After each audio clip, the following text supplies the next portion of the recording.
Hi, my name is Carl Herzog. I'm the Public Historian for the USS Constitution Museum. On August 19th, 1812, sailing south of Nova Scotia, USS Constitution, under the command of Captain Isaac Hull, spotted a sail on the horizon and made chase. The ship they had spotted would turn out to be the 38-gun British frigate HMS Guerriere. And before the day was over, Constitution had defeated Guerriere and won a dramatic victory against the most powerful navy on the planet, and an amazing victory for the fledgling U.S. Navy. In the opening fire of that battle, as Guerriere's 18-pound guns sought to target Constitution, the balls were seen bouncing off of the hull of Constitution, prompting her crew to shout out, "Huzzah! Her sides are made of iron," earning Constitution the nickname she still has to this day, Old Ironsides. Well, today I thought we'd take a look at that battle and get a sense of the perspective of how this played out. How exactly was the ship able to gain the range on Guerriere, get close enough to have such a devastating victory over her? To do that, we're going to use a couple of these very small 1/1200th scale miniatures that I've assembled for this very purpose. We'll lay them out on a table, and we can do it at the scale that the model is, so we can really get a sense of the range that the ships were at as they close to each other. Now keep in mind, this is all going to be somewhat rough estimates, because the exact distances that the ships were apart were never recorded in any of the actual logbooks. So let's take a look and see how it goes, though. Okay, here's our model of USS Constitution sailing across my dining room table. This model is 1/1200th scale, which means the length of the hull of Constitution is about 2 inches long here. I assembled and painted this from a small kit, and they make a whole line of these. If you're interested in learning more about these models and the process of assembling and painting them, however crudely I may have done it, you can see a supplemental video we produced about the prep for this video. Now, to help us put the scale into perspective, we can take a look at the logbook of USS Constitution for this cruise. There's actually a PDF transcript of Constitution's logbook, which you can download from the USS Constitution Museum's website. Now, at sea, the day starts at noon because that's an observable event when you can see the sun at the highest point in the sky. So if we look on the day that Constitution first sees HMS Guerriere, it's actually listed as Thursday, August 20th, 1812, although on our normal calendar it was actually beginning at noon on August 19th. The beginning of the log notes that Constitution is sailing southwest by west and the winds are out of the north. Now I've set it up on this table so that Constitution is sailing away from the camera, heading in a southerly direction.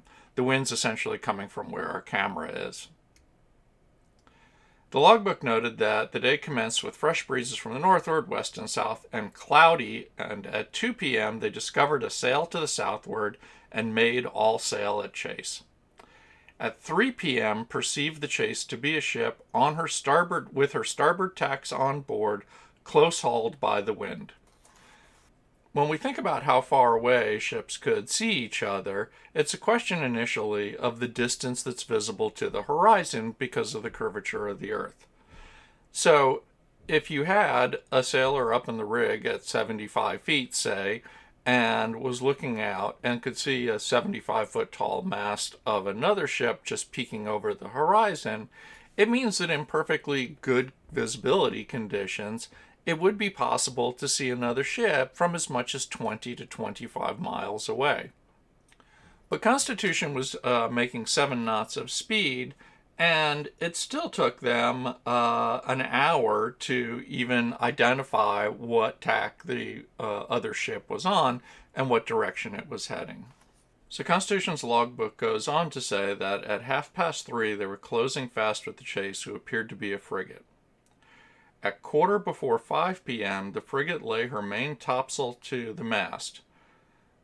The Constitution took in our top gallant sails, staysails, flying jib, hauled the courses up, took the second reef in the topsails, sent down the royal yards, and got all snug and ready for action, and beat to quarters, at which our crew gave 3 cheers. At 5 p.m., bore up more, bringing the chase to bear rather off the starboard bow. She at that time discovering herself to be an enemy by hoisting 3 English ensigns. At 5 minutes after 5 p.m., she discharged her starboard broadside at us without effect, her shot falling short. Now, at this point, it's probably worth taking note of the time frame we're talking about. It was 2 o'clock in the afternoon when Constitution first saw the sail on the horizon, but it was 4:45 before they even recognized her as an enemy and beat to quarters, and 10 minutes later when Guerriere launches their first broadsides, which is still slightly out of range. The logbook goes on to say that Guerriere immediately wore around and discharged her larboard broadside, 2 shot of which hulled us and the remainder flying over and through our rigging. It was these early shots hitting the hull that led the crew of Constitution to declare, "Huzzah, her sides are made of iron," a moniker which would end up giving her the nickname Old Ironsides. Now, Guerriere has already done a lot of work for their crew. They fired 1 broadside, wore the ship around, and then fired the opposite broadside. Isaac Hull, in the meantime, has not yet decided to fire back. At this great distance, it's clear that at least the 18-pounders weren't doing a whole lot of damage at all, and yet the crew was having to work really hard, adding to fatigue both in terms of sail handling, vessel maneuvering, and gunnery that could continue to add up, slowing down the crew's reaction time and ability to continue loading and reloading guns later on. A few minutes later, Isaac Hull decides to return fire. As the logbook notes, the enemy was still maneuvering to rake us, firing alternately his broadsides, we returning fire with as many of our bow guns from the main gun deck as we could bring to bear on her. At 5:15, the enemy, finding her attempts to rake us fruitless, bore up with the wind rather on his larboard quarter. We then set our main topgallant sail and steered down on his beam in order to bring him to close action, and 5 minutes after 6 p.m., hauled down the jib and lay the main topsail shivering and opened up on him a heavy fire from all our guns.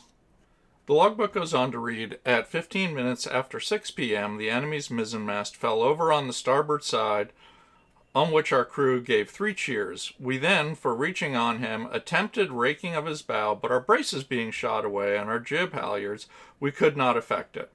He immediately attempted raking our stern, but failed also, getting but 1 of his guns to bear on us, which he discharged with little or no effect, having his bowsprit entangled in our mizzen rigging. Our Marines during that time keeping up a very brisk and galling fire on him, from the taffrail and our boarders preparing to board, at which time Lieutenant Charles Morris and Lieutenant William S. Bush of the Marines fell from the taffrail, the former severely wounded and the latter killed. William S. Bush, seen here in this portrait from the National Museum of the Marine Corps, became the first Marine Corps officer to die in the War of 1812. On the USS Constitution Museum website, you can see the letter from John Conte to Bush's brother Lewis Bush, describing exactly how Bush died as he stood on the taffrail asking, "Shall I board?" and preparing to board when he was struck in the cheek with a musket ball that killed him immediately. After the collision, Constitution, having more speed, shot immediately ahead, and as the 2 ships separated, the damage to Guerriere caused her other mast and bowsprit to collapse. Having pulled away from Guerriere, Constitution was able to repair her braces and halyards that had been shot away, giving her the maneuverability to return. But at this point, Guerriere was a complete wreck and fired a gun to leeward in submission and surrendered to USS Constitution. It was 6:30 when Guerriere's masts fell over, and by 7:30, Constitution had launch boats and sent over a crew to take command of Guerriere. The ship ended up being in such poor condition they couldn't even secure it as a prize, and it was forced to be scuttled. So at the end of the day, USS Constitution's victory over HMS Guerriere was largely a contest of gunnery. Constitution simply had larger guns and more of them, and was able to use them effectively to bring down first Guerriere's mizzenmast, which then in turn brought down the rest of her rig and left her utterly unable to maneuver and forced the ship to surrender. While Constitution's later battles with HMS Java and then later on Cyan and Levant were much more tactical battles of maneuvering under sail, even this one demonstrated some of the basic techniques that and methods that were critical to approaching a battle under sail and winning the victory. Constitution had a leg up from the very beginning of this battle because they had the upwind advantage. They were able to make the decisions over when and how to approach the battle. HMS Guerriere beating upwind at the very beginning and seeing Constitution to windward didn't have a whole lot of options other than to stop and wait for Constitution to approach. And of course, when the ship did, Guerriere was surprised to discover what a large and powerful ship Constitution turned out to be. Constitution's victory over Guerriere, or for that matter the rest of Constitution's victory, were not pivotal in the War of 1812 or winning U.S. victory in that war. They weren't strategically as important as they were in terms of morale. USS Constitution's defeat of Guerriere was a shocking upset in the world of naval affairs. The Royal Navy had been the most powerful navy on the planet's oceans, and this upstart U.S. Navy had just defeated one of her ships. It was shocking to the British, as equally as exciting as it was to the Americans. It boosted morale and boosted a sense of respect and appreciation not only for the nation's new Navy, but for the nation itself, and helped contribute a lot to beginning to build that sense of nationhood that she carried on throughout the rest of the war and into the rest of her history all the way up to today. I hope that's been interesting and helpful. If you have any questions or comments, feel free to post them to any of our social media where you found this video. And as always, if you have questions or thoughts on other future videos you'd like to see, don't hesitate to post them to any of our social media as well. Thanks a lot.